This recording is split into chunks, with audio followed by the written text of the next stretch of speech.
Hello, Leo, Sun, Moon Rising, and Venus Signs. Kamusta kayo? Sana po ay nasa mabuti kayong kalagayan. Welcome back po sa Star Tarot. At kung bago kayo dito, welcome din po kayo. Please subscribe, like, share my videos, and leave me a comment po kung nakaresonate kayo. So, first card ninyo is your situation na makaganda. We have your challenge, and this is your advice. And this is your outcome. Wow, napakagandang outcome ito. So, unang-una, yung sitwasyon ninyo, it's beautiful. This is abundance. This is prosperity. Pwede rin ang iba sa inyo rito. Pwedeng you are becoming a mom. No? Baka kayo ay brand new mom. Diba? Pwede rin naman na hindi. Pero baka kayo ay talagang na isang nanay na. Pwedeng ganon. And, ang ganda lang. Kasi parang ano kayo ngayon, meron kayong masaganang buhay, masagana sa pera, 'di ba? Or pwedeng papunta pa lang no sa pagiging masagana sa pera.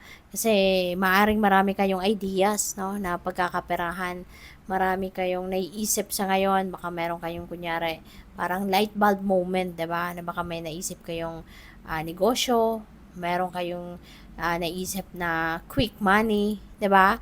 Yung parang baka racket, 'di ba? Yung gano'n, yung racket na mabilis yung turnout ng kapital ninyo, 'di ba? Mabilis yung balik ng pera ninyo, parang gano'n. So, pwedeng may mga ideas kayo na gano'n. Kasi pag nanay, 'di ba? Madiskarte talaga. Pag nanay ka, marami kang naiisip na magaganda para sa ikakabuti ng pamilya mo, no? Lalo-lalo na pagpo-provide ng pera, madiskarte talaga yung mga nanay. So, pwedeng may ganun kayong attributes sa ngayon, no? Marami kayong ideas ng pagkakaperahan. Aside from regular job ninyo, aside from regular income ninyo, so marami pa siguro kayong naiisip ngayon na pagkukuhanan, kumbaga, ng inyong kaperahan, ano? Kasi you are providing, no?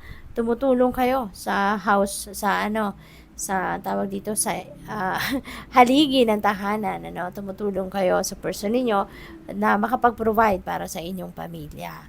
So, yun, you're going to be abundant and prosperous, no? With that, sa diskarte ninyo. So, yung challenge niyo lang is a Six of Cups. Baka ang challenge ninyo, baka malayo kayo sa pamilya, no? Parang ngayon, parang gusto ninyong alagaan ng inyong pamilya, hands-on, parang may urge kayong ganon, no? So, kasi yung pera na pagtatrabahuan mo kahit nasaan ka, at pwedeng pinapadala mo lang yung pera, 'di ba? Through wire transfer, something like that. Pero yung gusto mong makasama yung pamilya mo, yung gusto mong ikaw yung mag-alaga mismo, 'di ba, sa pamilya mo. Parang yun ang challenge mo na hindi mo nagagawa kasi nga baka nasa abroad ka, 'di ba? Baka nasa ibang lugar ka, malayo ka sa mga mahal mo sa buhay. Kaya yun ang parang yun yung parang gusto mong gawin na hindi mo magawa, 'di ba? Kasi nga may distansya ka, no, geographically, yung gano'n.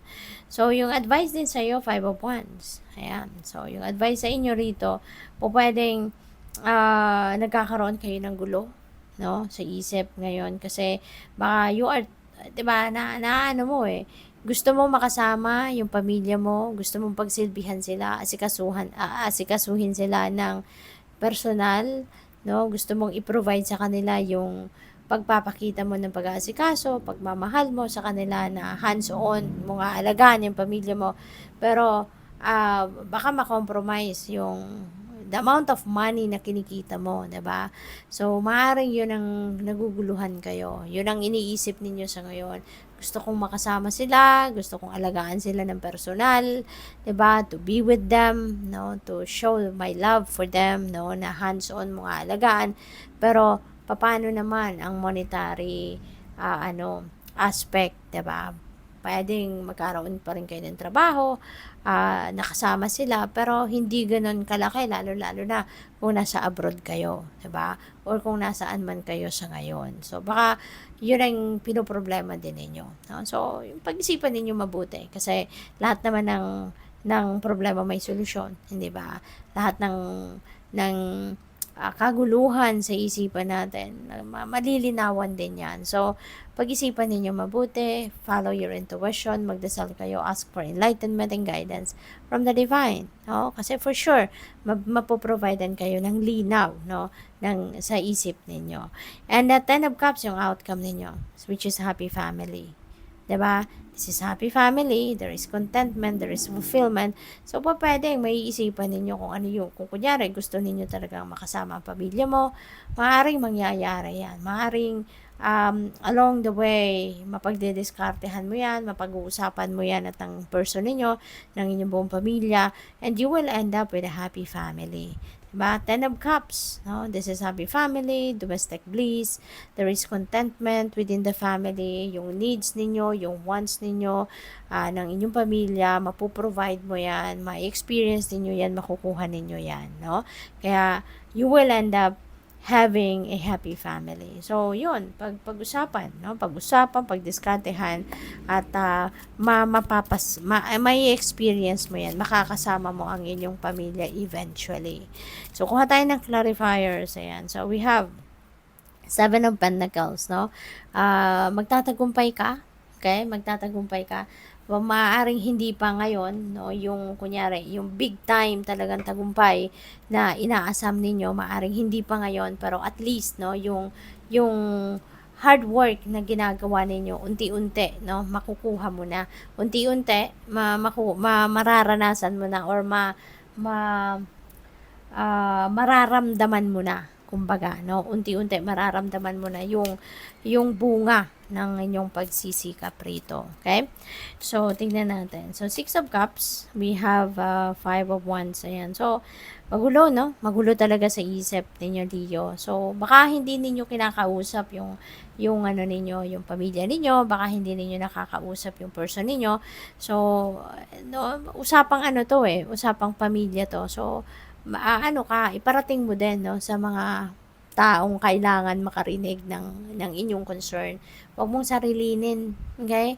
You don't have to carry all the burden dito. Hindi mo kailangang kargahin lahat, no, ng stress na ito. So, pag-usapan ninyo mabuti, pagplanuhan ng inyong pamilya, okay? Para hindi ka mahirapan na magdesisyon.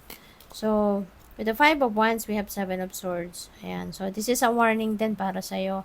Okay? Kasi pwedeng meron ditong, pwede rin ditong merong manluloko sa'yo. Pwede merong magsisinungaling sa'yo rito.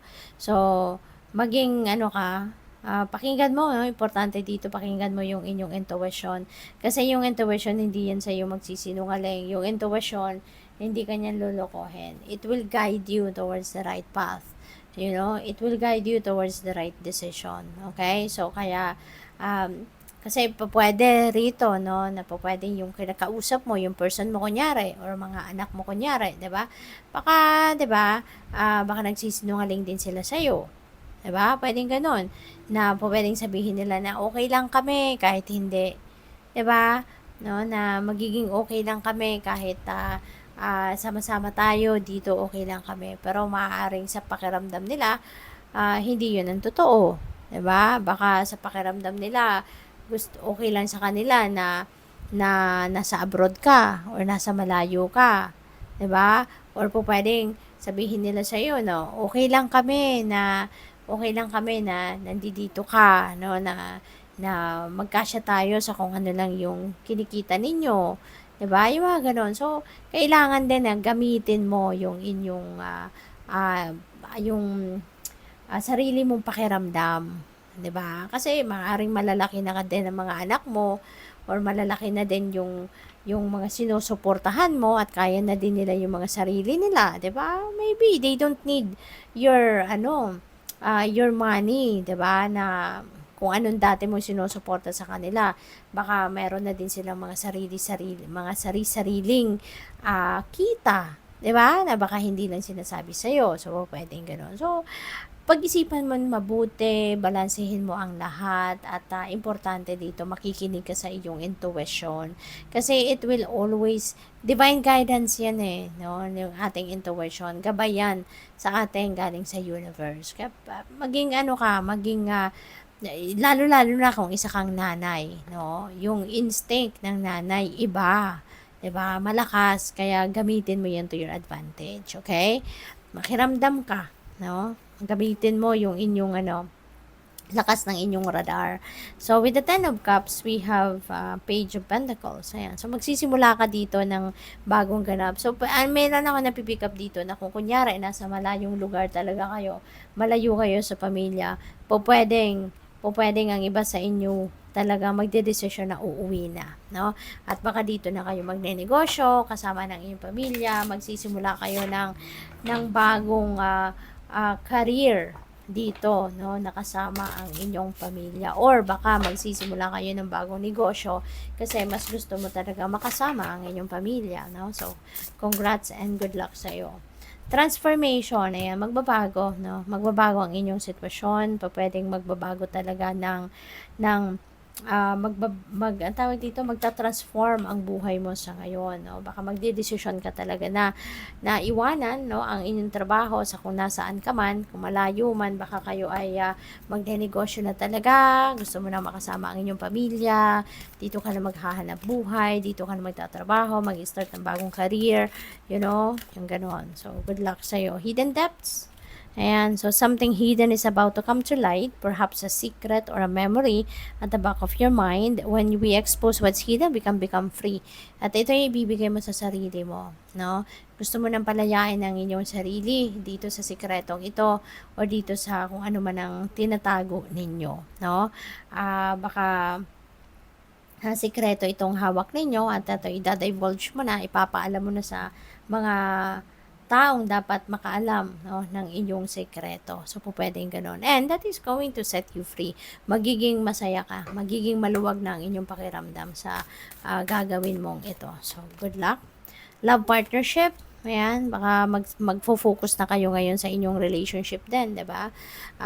Siguro, magkakaroon na kayo ng o pwede rin, ang iba sa inyo rito, you're going to nurture and cultivate your love partnership, no? Sa ngayon, yung inyong relasyon with your person, or baka ang iba sa inyo na single pa, baka ngayon, baka kayo ay papasok na sa bagong love partnership, no? Baka kayo ay magseseryoso na sa buhay, at ngayon, baka gusto mo baka napagod ka na sa pagiging single, at ngayon, papasok ka na sa isang romantic relationship.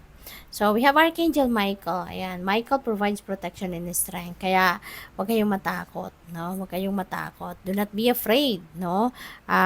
Nandiyan dyan si Archangel Michael, pinoprotektahan ka, ginagabayan ka, pinapalakas ang inyong loob, 'di ba? Tutulungan ka niya, no, na malagpasan mo mga problema mo sa buhay, malagpasan mo yung mga worries mo, yung stress mo, kaya kapit lang, laban lang sa buhay. Archangel Michael will be there for you and with you. Good luck. Thank you for watching. Love and light. Namaste.